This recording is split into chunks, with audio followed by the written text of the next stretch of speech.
Welcome everybody to Two Man Power Trip, the Black Man's Thought and the Nerd Lifestyle. I'm Nicholas, Mr. Go with the Flow. And I'm the man with the plan, Maurice. And we're back with another edition of the Blerd By Nature Podcast. What's up, co-host? What's good, broski? What's good? We out here in the building, Big Zilla and the 5'3" Illa from Tokyo, Black Anime Podcast number 202 in the building. What's up?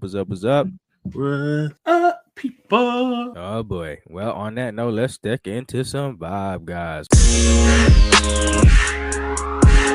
What's up, co-host? How was your week? Yeah, my week has been pretty okay. I can't complain too much. Going through stuff, but balancing. Just balancing. Yep. I hear you on that. Yeah, trying to get everything, squared away with that. Trying to go through these tour options, validate stuff and everything. Agreed. Gotta do your due diligence. Yep. Just doing my due diligence. Yep. Work has been chill. Yeah, it's been anything too crazy. That's good. Yeah. I mean, it's seeming like it's stuff is looking like it's starting to wrap up towards the end of the year. Yeah, it's starting to. This is their busy time, but it's starting to ramp up. But it's not any crazy. It's not spiking. It's just okay. stuff. Right. So nothing bad. Nothing out of the ordinary. Chill stuff.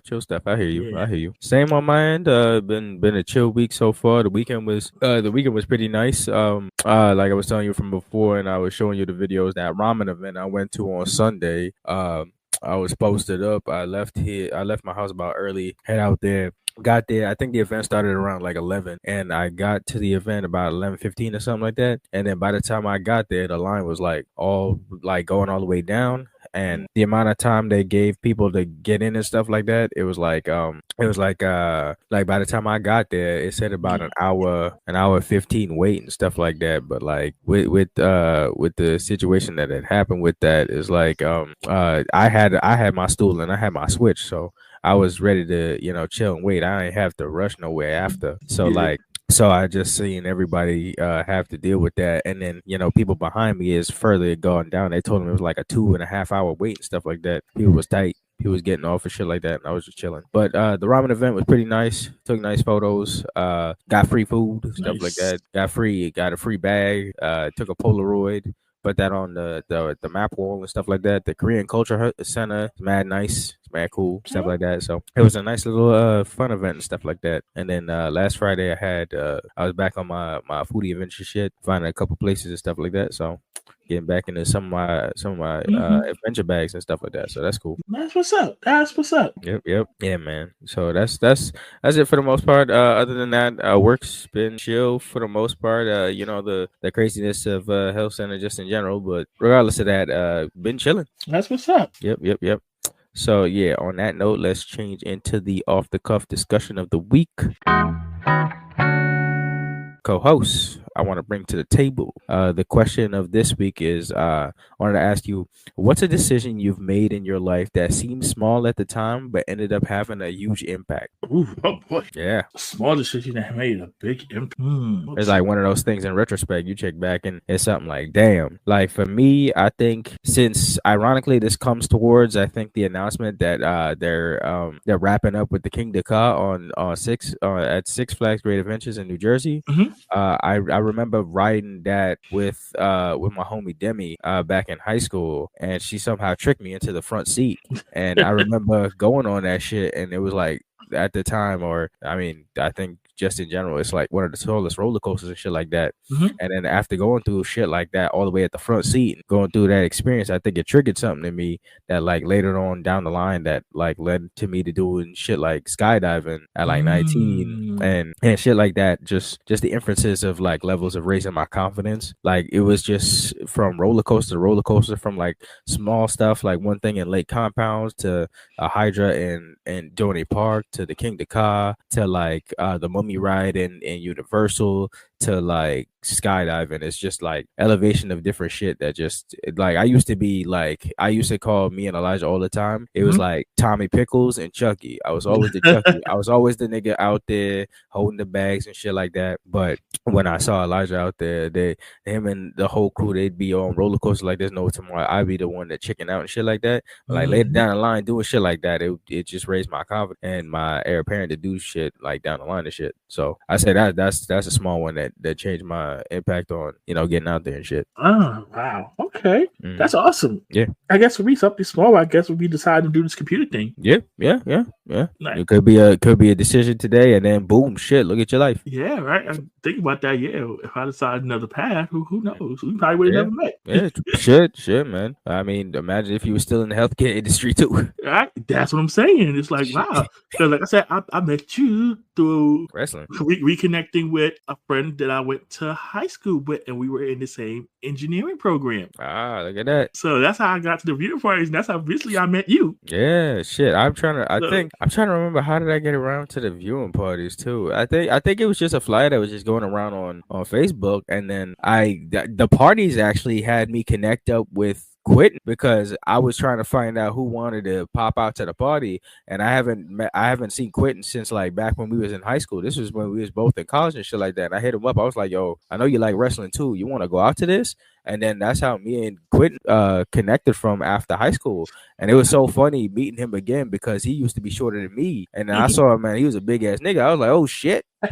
So yeah, man, them viewing parties created a whole bunch of cataclysms and good shit. Yeah, so small things. Like I said, who would know? We wouldn't be having this podcast and having this discussion right now. Facts, man. Facts. Shit. I remember the viewing parties brought I was at that time I brought Cherry into the full on wrestling industry when she was just fucking with NXT at the time and stuff like that. I told her to come along, and that's where that friendship and that shenanigans grew as well, man. Shit was popping off left, right, and center, man. Yeah. But yeah, man. Definitely them small decisions and small seeds. You never know where they could grow and take your life later down the line for sure. Right? Yeah. Yep. Shit crazy. So you doing any more roller coasters? I mean, I've done a few with Kenya when we went out to like Luna Park or stuff like that. Just here and there stuff. I know, later down the line when you get older and you go to roller coasters, it's not even about scaring shit. It's dead ass about your back hurting. Listen, I rode that Cyclone. Bruh. That was the last one I had went on. And my knees was like, bruh. Dude, I was dumb tight because now after I've been, like, one time I went with Kenya, and that was, like, before I was, like, super into yoga and shit like that. So I was like, okay, my back hurting and shit like that. All right, it's probably because I'm not stretching like that, and I go on this roller coaster, I get bumped up. Okay, I go back after I'm fully integrated into, like, stretching every day and shit like that. My back still hurt. I'm like, bro, all right, this has got to be the ride. It's the fucking ride now. It's got to be the ride. I stretch every day. Why does my back hurt? Like I came off that shit and I was like, yo, my still hurt. What the fuck? I turned to Kenya. I was like, nah, man. Nah, this old man shit is bun shit. The old man going on roller coaster shit is buns, bro. That shit crazy. All right, so let's go into the third segment of the evening. Let's go into some nerd/reboot news. And right after we had closed off the podcast last week, like right after that, news came circulating out of nowhere that we lost Tony Todd, man. R.I.P. to Candyman /Venom/ so many other things in the horror genre, man. We lost the true one. Yeah, I was like, bro, 2024, we almost done, bro. You can stop. Snatching up the legends, man. It's that whirling cyclone of the Grim Reaper snatching up people. It's crazy. Yeah, it's wild. Oh, come on. Yeah, not Candyman. At 69, man, that's young. Right? That's young, bro. And he looked good. He was still out here doing the conventions and shit like that. Like, damn. Yeah, you know what I'm saying? Like, man, that's a legend right there. Horror icon before there was black horror like that, man. Yeah, legend, yo. Shout outs to Tony Todd and the family, yo. Shout out. Yeah, all love for sure. So next on the nerd docket, I sent you this news earlier, but man, we got to go back on our Dwayne The Rock Johnson slander because I heard Red One fumbling. Red One fumbling indeed. $250 million on that movie spent. And it's looking like they about to get 30 million in the box office for the weekend. What was it? I think the Rock quote coming out today was that he saw Oppenheimer. And he said, Red One on this big screen with this technology. He said, I got a hit on our hands. And everybody from reviews to money to everything alike is saying this shit is like Joker 2. Oh, that. Yeah, they saying this shit buns. Even the nicer reviewers and shit like that trying to let slide, they said, nah, man, buns. That's They said it's poor for Christmas movie standards. This shit ain't even showing on Hallmark. Oh, damn. That's an L. That's a big L, man. Big L. So you know how worse that shit bomb. You know that final boss gonna come back with vigor and anger and all that shit. Mm-hmm. So get ready for another generational run when The Rock comes back. Yeah. Oh my god, boy. You're looking at that Moana 2. If Moana 2 ain't pulling in back that money, bro, it's a wrap. He's putting Cody through the mat. Yep. WrestleMania, he is burying that nigga 6 feet under. Oh man, shit is crazy, man. The Rock, I don't know, man. He's still getting the big bucks and shit like that, but like, shit, it's so funny what the hell's happening to The Rock in Hollywood. Every time he stepped back from wrestling back home, like click, like it's just been a mess. Did you see him on Jimmy Fallon? No, I did not. Yo, everybody talking about that shit where him and Jimmy Fallon was playing with the pillows that had their faces on it and shit like that, and Jimmy Fallon smacked Rock over the head, and he wasn't expecting that because that shit exploded and feathers went everywhere. Everybody's talking about the fact that the way how this nigga said "dude" sounds like a black guy right before he about to fuck him up, and like Jimmy Fallon had to apologize like crazy after that because it looked like Rock the whole Johnson nigga came out of him because he was about to stuff that shit. I'm like, that final boss energy coming in heavy because he is sick of this shit. Big wild. So getting on every level. Yep. So we see the continuations. we see the continuations with Dwayne The Rock Johnson as War Games coming up and Rumble and whatnot. So it's his season to pull back up. So yeah. So yesterday was also the anniversary of the passing of Eddie Guerrero, true legend, true great one out here, man. I can't believe it's been so long since Eddie's been gone. It's still crazy to this day, man. It's funny because yesterday I had watched the match with him and Hoover. Mm-hmm. Oh wow, greatness through the years, man. My still number one wrestler of all time, man. And that shit I still remember where I was when I cut on that Monday Night Raw. I didn't hear no news report or nothing like that where it just cut on and Vince and the whole people was out there and said Eddie had passed, and I was bawling when I said, I was fucked up, man. That was my hero when I started watching SmackDown and shit like that. Like, that was my hero, bro. He was champ. Like, shit was great. Yeah, bro, that was a sad day. Sad time, man. Those memorials and shit like that. Like, yeah, man, that shit hurt. Mm-hmm. But what a legacy. Just timeless stuff. You still watch any of his stuff? That shit still look great today. Like, it's all Eddie had it all, man. Yep, the comedy skills, everything was just there. Seriousness, the story, the emotion, everything. Yeah, man. I still remember when he got Big Show with the laxatives. Oh my. Yep. Eddie was the greatest, man. Eddie was the greatest. So speaking of more people that also passed away, Bruce Dagan, he was the illustrator of the Magic School Bus. He passed at 79 too, bro. Yeah, man. I'm telling you, man, that 2024 whirlwind going crazy. Shit crazy, man. Thank you. Shout outs to the illustrator Bruce for helping with the education system, man. Trying to make education fun and stuff, man. He used to have that bus bumping. Woo! Yeah, man. That shit was big lit, man. On the Magic School Bus. Shit was crazy, man. Big lit. Yeah, well, that song is great, ingrained in my head forever. Facts.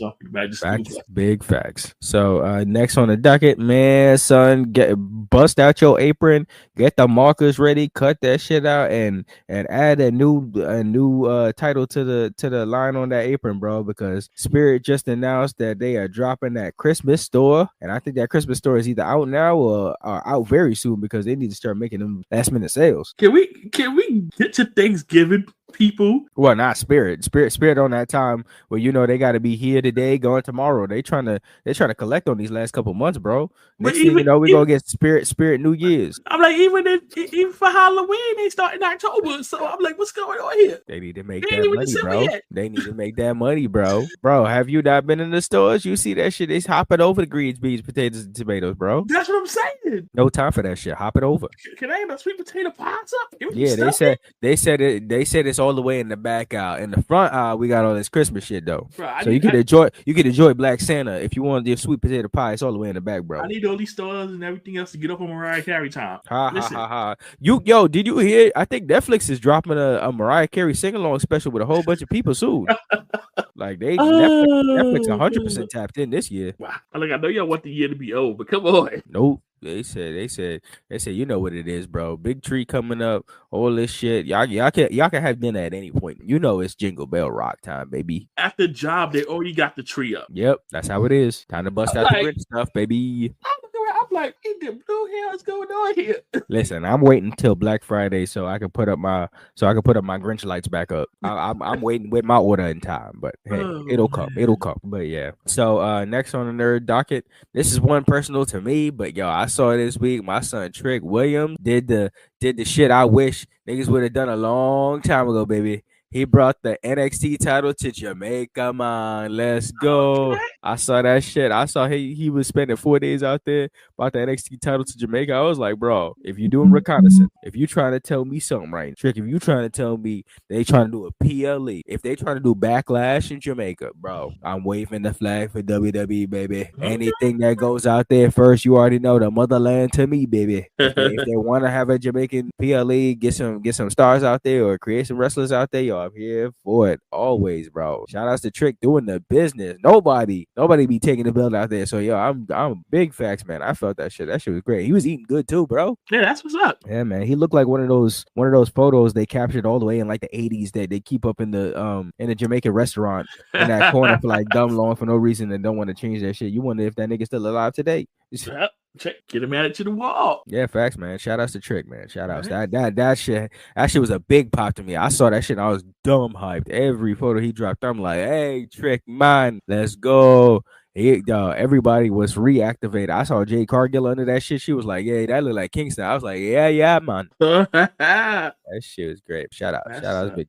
So next on the docket, I think this week was the release of Power Rangers Prime, the first issue in the comic books and stuff like that. And everybody was talking about the big reveal. One of the big reveals was that they put VR Troopers officially in the canon of the Power Rangers universe under the Prime banner. So VR Troopers out here fighting, out the universe of Cosmos going down and shit like that, man. That shit crazy. So I mean, yo, I send you the link for that first issue so you can follow along and see how that shit go. But like, yo, son, it's lit, man. Especially after we did review and shit like that. Like that shit crazy. Listen, yeah, I got so many questions. I thought the suits only worked in virtual reality. So how they get out here and what happened and who did what?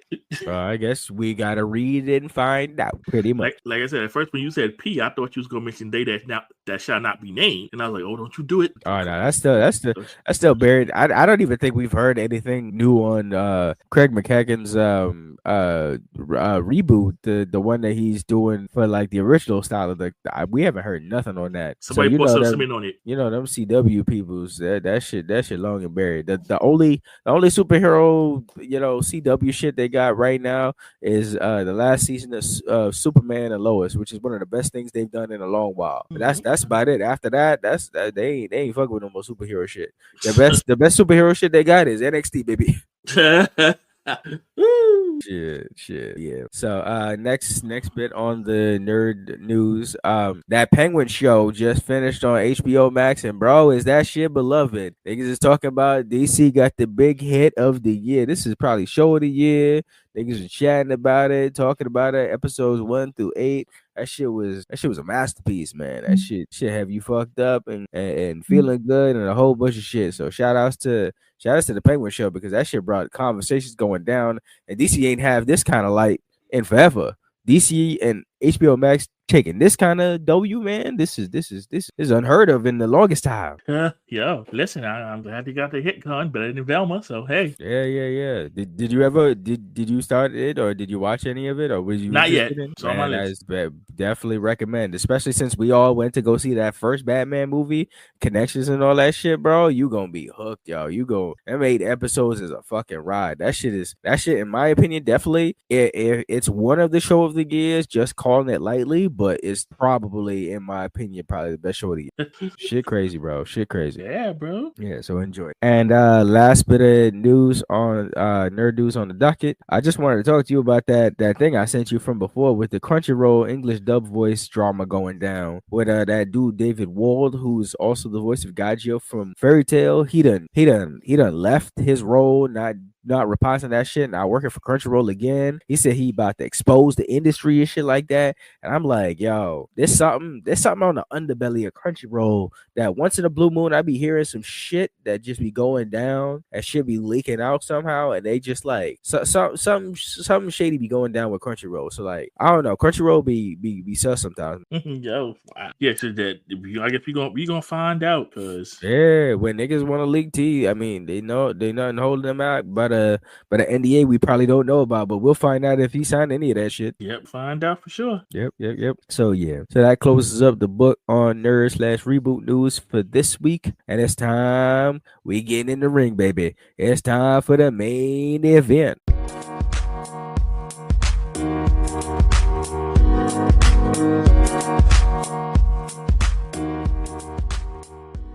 The main event segment of the evening, we are taking on the Comfy Couch, a new series that just hit HBO Max. Black created, Black people, Black greatness. We into Invincible Fight Girl, episode 1 and 2. Now, before we start off with the notes, let's get into some history and some fast facts real quick. So this is an American animated TV series created by Justin Gordon Montgomery. It premiered on November 3rd on Toonami. It premieres like 12 a.m. on Sunday, and then pretty much like later down about 9 a.m. on Max. So that's like the difference time if you're trying to catch up with when it drops. One season planned so far with 10 episodes in full plan, but right now about 3 episodes are out, with the 4th one coming this following Sunday. Genre is action comedy on Adult Swim Network, produced by Cartoon Network Studios. Basic breakdown is: in a world where wrestling is most important, we follow a girl's journey to leave her normal world to enter her dream of wrestling. So we're gonna step into episode 1. I Am. All right, so the episode starts off with them talking about wrestling.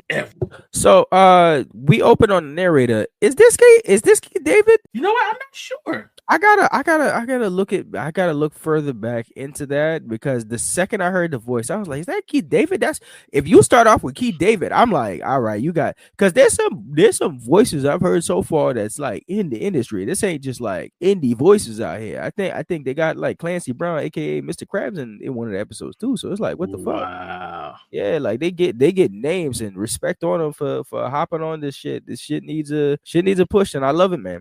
But yeah, back to you with back to your notes. Okay, so we got that, and then we're getting the intro to the world and the GWC. Yep. Right, and at this point we're at Ramble Rama. Yep. Got the crowd going wild. It's why everybody's in wrestling. Yeah, they say this was like 10 years ago. Yep. So here we get our intro to Andy, and she's in the crowd watching the match. It is the Fedora Twins versus Baron. Yep. In a tag team match for the title. Yep, but it looked like them Fedora Twins is kicking the shit out of Baron. Where he partner at? Yep. Until with grand spectacle, we get the entrance of Kesa. Let's go. Arrive to a big pop, baby. Yep. You would have thought this was Rock and Austin in '99. And boy, she came in and speed power. Bro, son, crowd is going wild. Shout outs to already, if you're familiar to the sound effects, this is how you know this was Black made already, Black at heart. The Dragon Ball Z sound effects was in full force, from aura to movements to the quickness. I was like, oh, this was created by a happy Black man that grew up with some Dragon Balls. Yeah, she definitely went Super Saiyan. Boy, son, talk about the dangers of a big pop plus Saiyan aura and Molly whopping. That's crazy. Boy, and she put the work in Fedora Twin. Yep, and then in the middle of all this, you can see Andy and she's all bright-eyed and happy and shit like that. And then you see her parents trying their best not to get trampled. Oh, listen, her parents was like, this was trash. They was trash. Yeah, Andy is completely in there. Yeah, they was not with it. They was like, this is foolishness. Let's go. And you see Andy and her eyes just sparkle. Yeah, Andy is completely on board. And when she sees Kesa, that's the first thing in my mind was like, yo, representation matters, because this is exactly what happens. You got little Black girls looking up to other Black women out there in they field looking like stars and shit like that. They like, I want to do that one day. Like boom. Yep, and then flash cut to current time. Yep, and we see Andy and her parents telling her to cover her eyes, and they give her a gift. And it's this green big old suit jacket. Giant passed down ass power suit. Real. They said we trying to make you that big accountant. Yeah, for real. They said this shit passed down from generation to generation all the way back to Grandpappy. And Grandpappy was dumb yacked. Yeah. She's like, why is it so boxy? Listen, that's how they dressed back in the day. Man, that nigga was fuck with that. He said, nah, you're not about to put no disrespect on my daddy now. And they was like, yeah, we're gonna be happy you becoming an accountant. And she is not jacking this at all. Not one bit. So then we start talking about it's like yeah, wrestling is everything except if you live on accountant aisle where accountant is everything. Narrator said, yo, that accountant aisle, yo, that wrestling takes a back seat to accountant because the wrestlers come over here. Yep. And we see Eddie going through it's like say that shit. I've been there where I'm at where I'm in my office and I got the door closed and I be typing and I just just started fade. So then we get our intro to the accountant academy and the accountant supervisor and all of the accountants in training, including Andy. Yep. They getting ready for tax day and shit. Yep. And then somebody comes running in talking about, oh my goodness, oh no, the 6th floor done got out. Yep, they got food poisoning. Oh shit, and that building started to freak. Yep, and Eddie like, what's going on? Why y'all freaking out? Like, she asked the homie Dave, yo, what's going on? And Dave's like, you been in this aisle for me? You don't know how things work? He was like, he was giving her the whole breakdown of that 6th floor importance. He's like, listen, we go to this academy here, bro. Yeah, they was like, they had. Why you think tax day so big, bro? The wrestlers come here, they handle the wrestlers account, and they the big ones out there, the creme de la creme. And if they all out, you know what the fuck we supposed to do? Yep, like the big ones go up to the 6th floor, and listen, if they all sick, somebody gotta do it, and basically. Yep. Supervisor was like, juniors, y'all gotta handle the business now. And they all sweating it and everything. But Andy out here, like, she like, damn, I'm about to meet a wrestler. Yeah, she focused on meat. Fact. She's so hyped that they flash cut to her at the dinner table with her parents, and she's scarfing that food away. Yep. And her parents was like, yeah, I didn't think you was into accounting. Yo, one of the funny things about animation is, yo, you saw the way how she was scarfing that food, but like they would cut to a scene ahead and like it looked like the plate hasn't been touched. Yep. That shit was funny. So her parents was like, they're letting the junior account. Oh yeah, the parents was type nervous. They was like, oh shit, what you doing here? Yep. Like, y'all sure y'all up to that? And in the midst of that, Andy got this secret. She trying to tell her folks, but like she kind of too chicken to really let that out. Right? She's telling herself like, this is your chance. Just tell him. And then her dad Herb just he putting that big pressure. He was like, I want you to go pro accountant so bad. Yeah. He's like, listen, you're the accountant now. It's in your blood. It's in the blood. You was meant for this. This is all you should know. You couldn't be anything else if you tried. I'm like, oh boy. Smash cut to, we see her hidden wrestling fortress and all her trainings and stuff like that. Her training wood doll and her treehouse with outfit and training dummy and stuff like that. And she pop in a video and she trying to learn the move of the day, that ankle crank. Right? I'm like, okay. And then like while she listening to the video, yeah, shit. That's one of the videos down there. You got the probably the STF, you know, the attitude adjustment and shit like that. You know, she just didn't get to those. She was just trying to perfect the ankle crank. Yep. Okay. Yeah. But this is where she hears the phrase from the video before she cuts that off. It says the phrase is wrestling is for everyone. Yep. And Andy is just hyped to meet the wrestlers. Oh yeah, she's stoked. She is so hyped after all the training and all the maneuvers she was doing. Man, she knocked the hell out after training so hard. And then she woke up and bro, it's tax day, the alarm going off and shit like that. Old girl is late. Gosh. She said, oh fuck, she's still in her suit, she's still in her ranger, her wrestler gear, and then she got to grab that big ass power suit to go hopping all the way down. Right, it's crazy. I'm like, yo. By the time she get there, oh shit ton of wrestlers is all over the place. Yep. Like it's freaking out. It's tax day. Facts, man. They stressed out dealing with everybody left, right, center. So like Andy pulls up and supervisor pull up and she's like, yo, Andy, come into my office right now. And he's like, what the fuck I do? Andy pull up and supervisor like, yo, I gotta bench you. She was like, what? She was like, I gotta bench you because you got the lowest marks out here. I know you don't want to do this. So like, if you stay away from the wrestlers today, I mean, I'll give you this degree though. Yep. Like, Andy, big off, bro. She's like, oh man. She was all kinds of upset. Like, I'm really here to beat the wrestlers. I don't care about the stupid cap stuff. Facts, yo. Whatever beat about boot. Like I just want to put a nigga in her ankle crank, of course. Right. She just sitting outside the accounting academy, looking all depressed. Right. I'm like, bruh. And then old boy Dave just pull up, and he nervous and stressing out and shit like that. He like, I can't do this. I'm Son is hyperventilating. Yeah, my bro got the brown paper bag. Right, he's scared of wrestlers. He's like, they're terrifying. They're monsters. I'm like, yeah, they tell me and shit like that. Like, damn. He's like, I'm not cut out for this. And Andy hatches that idea instantly. She was like, oh, where are you can't get back in there, Dave. But I mean, somebody got to take over. So she's like, yeah, without you, they'll be short. So I'm gonna just snatch that. Just go in. So Yeah, next scene we see Andy pull up in Dave's spot. Yeah, that's crazy, right? And you see her there. She did. Oh yeah. She's like, yeah, I'm in this now. Yeah, she looking around and shit like that. And then in the midst of that, we got in the corner, Russell's getting all riled up, and this is our introduction to the Perm Gang. Delectable, smooth, sumptuous, and immaculate Perm Gang formation. Yeah. That's how you know this. Once again, this is how you know it was a black writer. Perm Gang, come on, man.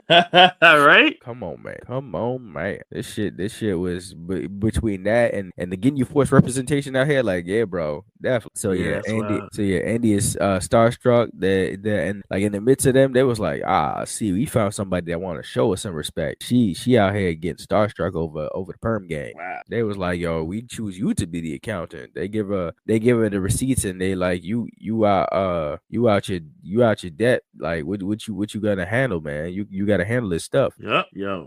Yeah. So in the midst of like them giving Andy all that stuff, and she slightly getting nervous about like what they drop on her and stuff like that, she realized this is a perfect time to ask. Like in the midst of them having a perm power, dealings and stuff like that, she asked if anybody can become a wrestler, and they was like, anybody, like you, and they clown her shit. Yeah. Andy is hurt. And she leaves with the receipt. Yep.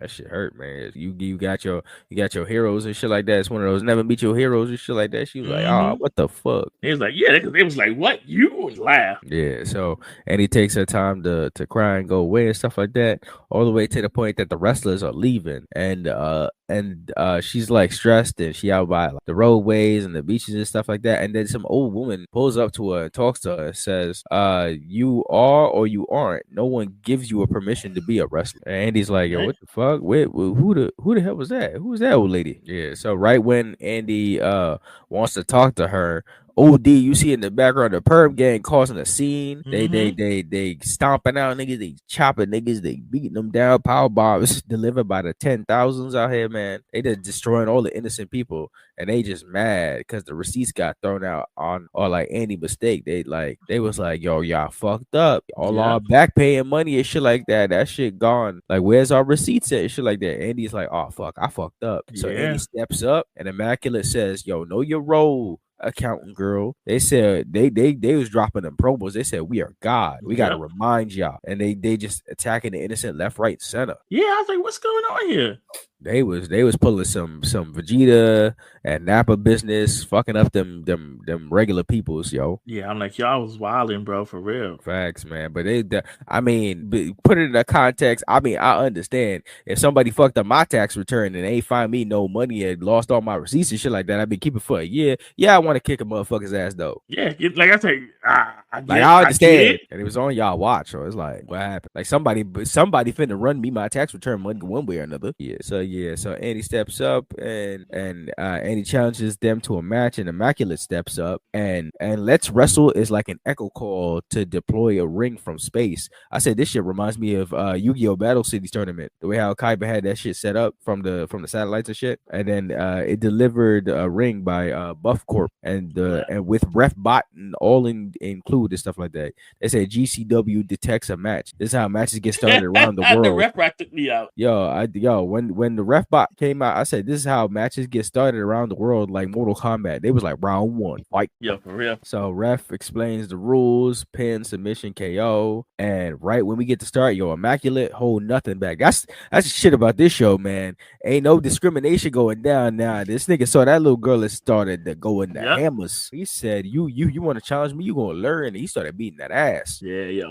It's going down. I said this shit remind me of Raccoon versus Gohan, the way he be snapping her neck and shit. Yeah, for real. He was whipping her ass so bad that the supervisors and the accounting team tried to help by throwing shit at the perm gang to intervene. Yeah. So in the midst of that, the perm gang went to go stop the rest of the accountants and shit like that. And David, looking at the opportunity, he puts his hand out and tries to pull Andy out because he was like, "Yo, you get your ass whipped. Just come on out this ring, and we can save you right now." Right? And Andy was like, "Nah, fuck all that shit. Nah, I've been waiting for this. This is my moment. I'm gonna get my second win." She charges to Immaculate, but like misses the leg grab and gets kneed to the gut. Yo, that's man. I'm telling you, son, these references going crazy because she getting bopped, but she grabs it at last minute, but she still gets drilled. Yo, this nigga was They was not holding nothing back. He was beating the shit out of her. This was like, yo, if y'all saw Vidal versus Popovich in that one Dragon Ball Z fight where he was dogging her, yo, that's exactly how Immaculate was doing it because he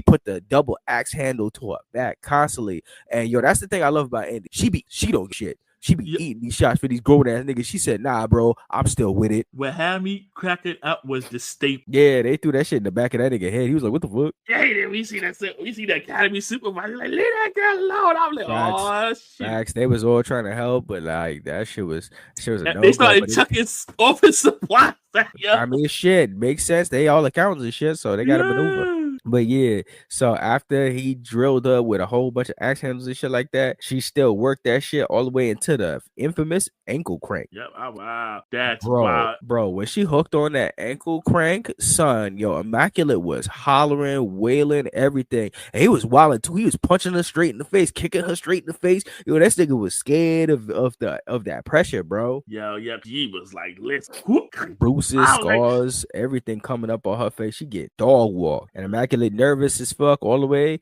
and he ends up tapping through the pain, man. Andy wins. Yeah, let's effing go in. There, yo, Andy caught my whole respect the way she was catching this ass whooping and not backing down. Big respects to Andy. So after she wins and the ref bop raises her hand, all you see in the corner is her parents, and they are just in shock. And the title of the show plays, and we get hit with a to be continued. Yeah, I was like, all right, I'm here. Yeah. So what's your first impressions of the first episode? I liked it. I like what I saw, bro. Son, this mixture between the Dragon Ball Z sound effects, the callbacks, anime, wrestling, all this shit, the dreams, the representation, I love it. I said I love this world and what it produces and shows homage to.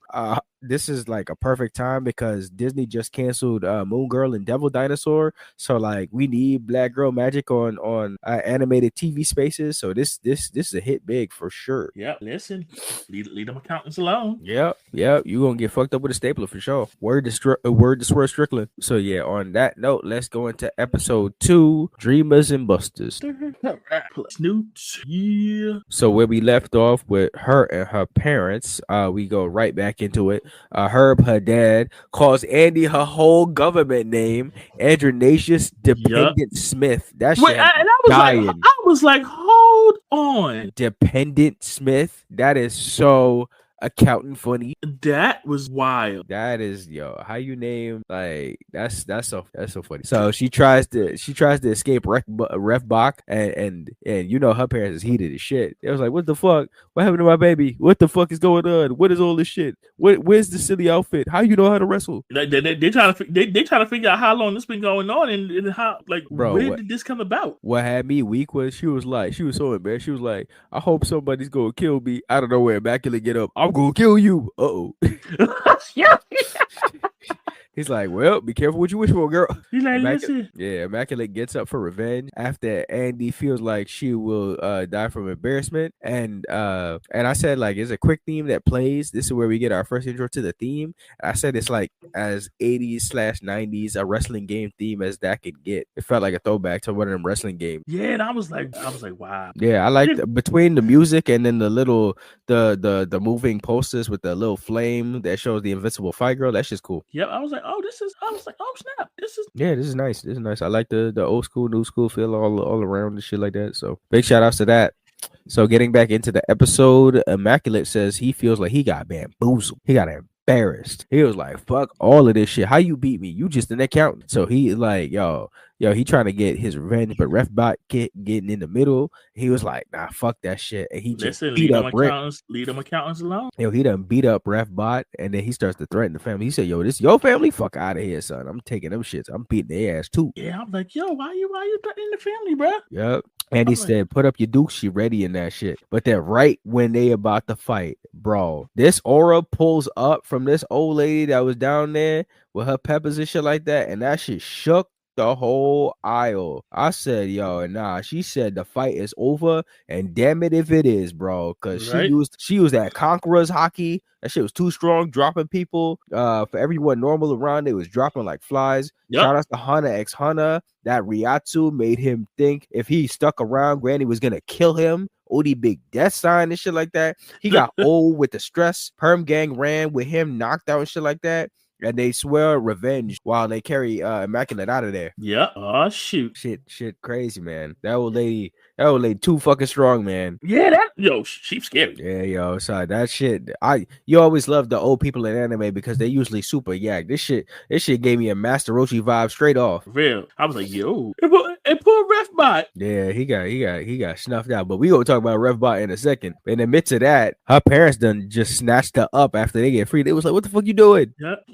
What the hell? Yeah, they drag her out of there. And in the midst of that, you hear from RefBot, he's like, Buff Corp blows up the ring when they done because it's part of their anti-theft system, so nobody can steal the ring. I said, yo, this reminds me of Kaiba from Battle City Tournament. After he was done with the tournament, he's like, yo, the island just gonna blow up. Nigga, can we get home? Nah, the island just gonna blow up. And her ready to give her the business. Her mom was like, listen, this blue skin monster trying to rob back. Their parents were stressing. Yeah, and like I said, it's funny how she finally screamed, I want to be a wrestler.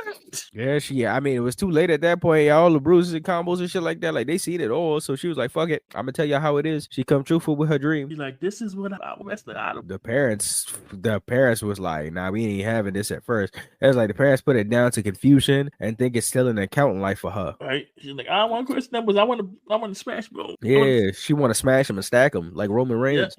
Yeah.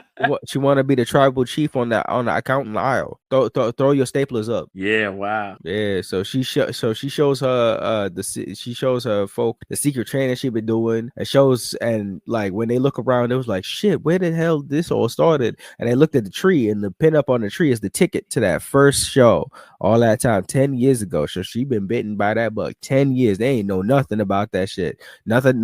No extra money was coming out of their accountant for that electric bill up there. Nobody was like, yo, where this extra current come from? Yeah, for real. Like, who the hell's running shit in the treehouse, bro? Cut them lights off, bro. Yo, treehouse, like wrestling tree. Yeah, like what the fuck? Cut them lights off. What the fuck you doing up there? It better be accountant, right? Charging me for my extra lights. Like, what the fuck? Wrestling, right? You can do the 20 lightning. Better wrestle them reports, right? So yeah, so they realized she just puts it out on Front Street. She said she don't love accounting and has to follow her dreams. She hid wrestling posters under her accounting posters. Yeah. And the parents said, we never knew. We never gone looking and shit like that. Yeah, when they was looking like this was really here all along. Yeah. They ask why, and she explains the feeling that just it's something that you gotta do, to something that makes you dreams alive and shit like that. And they was like, all right, we understand, because that's how we feel about accounting every time we do that shit every day. Yeah, they was like, yeah, okay, we definitely understand. He's like, listen. So in a whole 180, shout outs to the parents, because this was a beautiful thing to see. But they researched for her so she could travel, and they got her a train ticket and stuff like that to start her own journey. Tell her where the gym is. They support her, and I was like, oh, this is a tearjerker moment right here. The way how they was supporting and loving on their daughter and make sure her dreams was coming true and shit like that. And she was so hyped when they was like, yo, you get to go on the train, you get to go alone, get to travel and shit like that, and you get to trying out there in the big city. Yeah, shoot. Yeah, they said they love her for being her. They said you gonna be the best wrestler out there. So go ahead. Wow. Like, she's like, okay. Yeah, she's so happy. She was so happy. She's like, yeah. That shit was a good moment right there. So the account aisle sees her off and stuff like that. They all gather, tell her goodbye and shit like that. And she's on her journey off to Rustburn for the gym. Yeah. I said Rustburn gives me space western vibe. So I said Trigun, Outlaw Star, or Cowboy Bebop for sure. Yeah, definitely got the old school. Yeah, definitely got that around because that she started traveling and she was having a trouble getting around and using public transportation. She was asking where shit was around and shit like that, getting around. And then she tried to get on the train, and niggas was taking over space on the train. And then when she was trying to move forward, niggas was leaving the train, and all of them was trampling her. I said, this MTA is ass. Yo. Oh man, hell yeah, man! This shit. Big city MTA trash, all over trash. Yep. That's 1v1 on that shit for sure. Yep. I'm like, yo. So she got West Bucket City. Oh, facts. And in a sort of what's happening today sort of shit. she got sick of that shit and she rid on the back of it, but she was stopped by police and they grabbed her and they threw her in jail for a second. So she was like a subway surfer for a second. Yeah, and I'm like, oh wow. Okay. Yeah, man. They were they got Andy. They locked her up for like a couple minutes or some shit like that. Sent out. They hit her with the SpongeBob. I was like, what? Yeah, man. They was like, yeah, we not tolerating no subway surfers out here. Nah, fuck out of here. Yeah, I'm like, Yeah. So after she deals with her jail debacle and shit, she finds the gym that she was looking for, but nobody in there. Yeah, I'm like, yeah. So she finds someone, and this is our introduction to the con man known as Craig. But he spooked about a refund. He said, yo, nah, you're not getting a refund out of me. Get away from me. Get away from me. She was like, what the fuck you talking about? No refund? I don't even know you, bro. Yeah, I'm like, what? And then he started analyzing her shit, the up and down. He said, yo, this guy looking around her shit, he was like, yo, she look like a country bumpkin. I found me. I was like, the disrespect. He said, my next mark right here. And then everything under the sun, shady businessman Craig came straight out. This next part had me heated because he took her phone. He was like, yo, you know what you need? This upgraded Craig phone over here.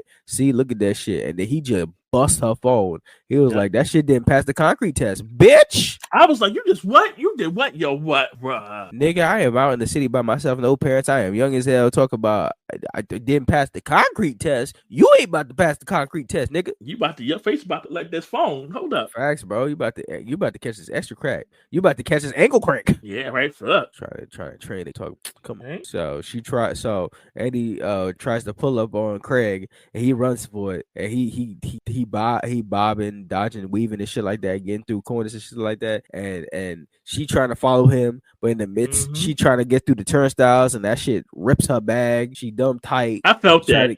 Yeah, bro. When the stress keeps coming, especially in the MTA. She loses her stuff, and then she tries to follow after him. He runs into the only opening on the train, and then that shit closes up, and she trying to follow. She trying to jump on that shit. Subway surf again. Then here come the officers coming in, grabbing her up. Oh, you go to jail again. Yeah, I'm like, bruh. And if shit don't get any worse, after gets popped out of jail for the nighttime and shit like that, she comes outside and a rat steals her shoe. I said, this must be New York City. Oh, this definitely. I was like, the rat. I was like, 100%, bro. The second that rat stole that one shoe, I was like, oh, bro, you got ran. You got ran for. I was like, welcome to New York, concrete jungle when they are made up. Right? I'm like, stressed, bro. Andy big stressed and tired. And then right when she was giving up all hope, beat out on the street, someone, I said, this person looked like Samus without the helmet, takes pity on her and brings her back into the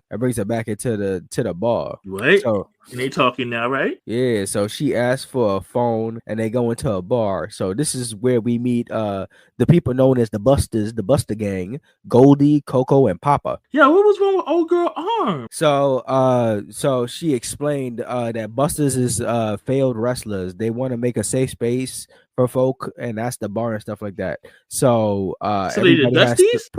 Ideally, like jobbers? Pretty much, yes. Honestly, yes.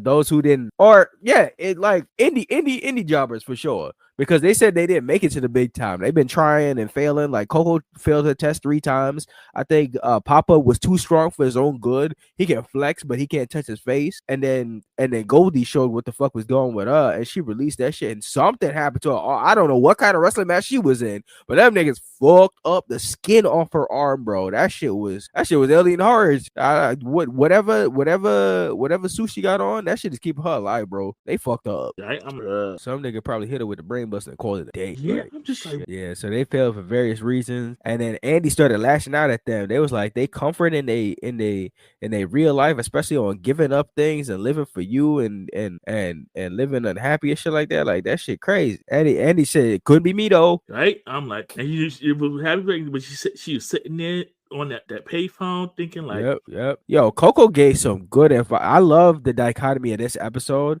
because the parents that you have parents that support your dreams and want you to push forward and stuff like that. But Coco had a ball ass line. She said, if a dream is the only thing keeping you alive, you got to do a lot more living. I was like, yo, that shit hit, bro. That shit hit. She was like, yo, you young, you full of brass. You got these dreams and you want to live it and shit like that. But if shit don't work out, sometimes shit don't work out, and you still got the life to live, bro. That shit real. Yeah. So Coco out here busting her chops and stuff like that. And Papa, his personality is he always tells stories and nobody want to hear him. He said, you know, that time I think it was on a Tuesday. They was like, nah, cut that bullshit, bro. I know it's bullshit, Papa. So we go to Andy, who's fighting the urge to call her folks and stuff like that. She right about to call them until like we see up in the TV the GWC Slam Fest starts. And we got Barong number 11 versus Fjorda Freya number 7. And Andy members like back 10 years ago, she was like Barong was a scrub. That nigga was a jobber. That nigga was in nowhere. And now he up there. He big star now. He big number time. 11. He number 11. He about to crack the top 10, son. In 10 years, that shit crazy. He probably going to ride his way up to the belt. That shit crazy. Right, and they're talking about, he was asking about Queso Poblano. Yeah, she was like Poblana inspired her and shit like that. And the gym belongs to the Pantheon, the faction that was Poblana and Barong and all their group. They was in there, but they not there no more. So they was explaining that Queso out here, she's selling peppers. And the moment you hear selling peppers, you remember that old lady. Oh, you was like, oh shit, it's probably that old lady. So yeah. So Andy asked the busters to take her over there, but they was like, yo, these some good folk, because man, they said, nah, girl, you look tired and beat up and tattered and shit like that. You here with one shoe, so just go to bed, rest up in this bar. They brought her a blanket and had her go to sleep, yo. They said we take you in the morning. So they watch after her. I was like, yo, these busters is some good folk, man. They just met this girl. She a little girl out here in these streets. Anything could have happened and shit like that. They said we gonna watch over you. You good, young blood. You good. Right? They're like, she's got her little gang. I was like, okay. Yeah. I fucks with these people. I like these characters. So they drive her over and drop her off at Plebana's house, and they like her, and they say we be there if you ever need me. Just call if you need the busters, and busters got a bus, so we will be there and no problem and stuff like that. But as she's shaking Goldie's hand, she said, but they hope they don't, because I don't know. They was like, we love you, but you look like you about to get in the shenanigans. Yeah, I'm like, yo, like I said, she here for it. She got her little gang now. Yep. And Papa started telling his story. He was like, yo, you ever heard of the time when I dated Poblana? I think it was a Tuesday. They was like, man, cut the bullshit, man. Right? They keep undermining my son Papa's stories. I'm trying to hear at least one of them. Listen, Papa sound like he definitely got some stories, bro. Papa got a good time, bro. You don't get those muscles on no good times, nah. Right? Shit. So they drive off. Andy hyped to get at her door, and she's speaking all this rhetoric and shit like that. She ready and hyped. She knock on the door. The door opens, and bam, it's that old lady from back with the aura and shit like that. And they was like, wait, I know you. What the fuck? Oh wait, you the lady? Wait, you Queso? She was like, what the fuck you want? And she tries to ask Poblana to train. She puts her heart and soul into the speech and shit like that, and then she just slowly closes the door on her without saying shit. She was like, can I train with you? She's like, close. And then the title screen pops up, and the to be continued to end the episode. Another to be continued, of course, right? Oh my god, that shit was great. So what's your final impressions on this two episodes in the series? And if you I enjoyed it so far. Yo, her coming to the old like, train me. She put her heart and soul into that shit, and Poblana didn't even give her no answer. She said, I'm just gonna close this door. Yep.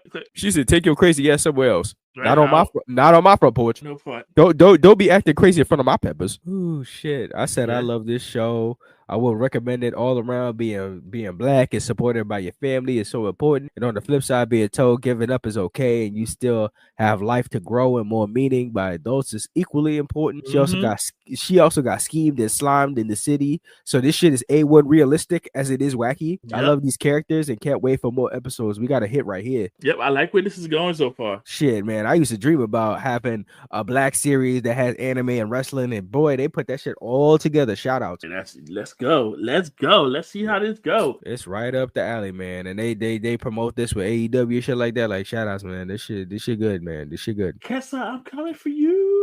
Hey, sir, you come on, son. We need Kesa to be the Paul Heyman to Andy's Roman Reigns, bro. Right? He about to be the tribal chief for the account. I'll throw up your staplers. Right, for real. Listen, don't let Academy Supervisors get up in there again. Facts, y'all. She gonna have all the assistants. You think the Samoans is bad? Wait until the accountants show up. You think the bloodline bad?